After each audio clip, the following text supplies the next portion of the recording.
Well, I was a pretty good student. High school was pretty easy for me, I think. So I did my homework but didn't work too hard. College, I did more, but actually it was because I was taking lots of extra classes.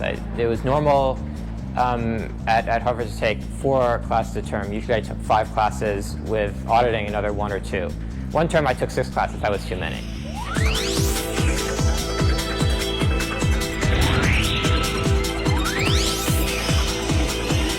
Well, both my parents are scientists, so it was kind of a natural thing for me to do. They were interested in biology. I was always good at math.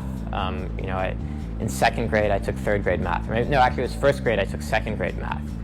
So, physics was kind of a natural thing to combine math and, more natural sciences.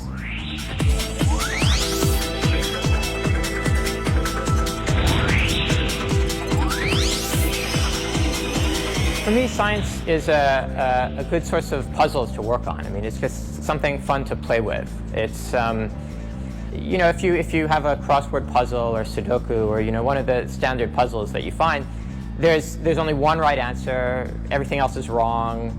Usually there's only like 1 or 2 ways to do it. In science, you're kind of more free to solve problems however you want. There are wrong answers. There's lots of wrong answers.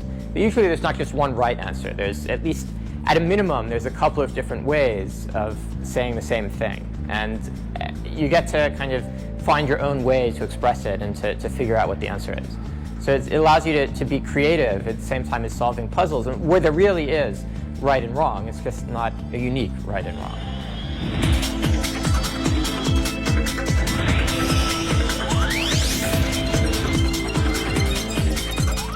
The whole world exists because of science. Nothing in the world would work without science.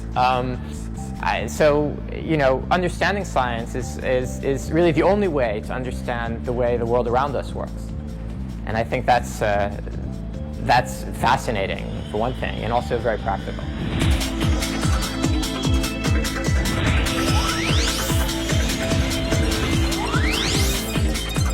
My advice for students is the same as my advice for everybody, which is don't take advice. Advice tends to be very personal in some sense, in that answers that are good for one person are not good for another person. So even if the advice sounds very sensible, and actually is very sensible, but it doesn't feel right to you, it's probably not right. There's not just one path to success. There's lots of paths, and you have to find one that works for you.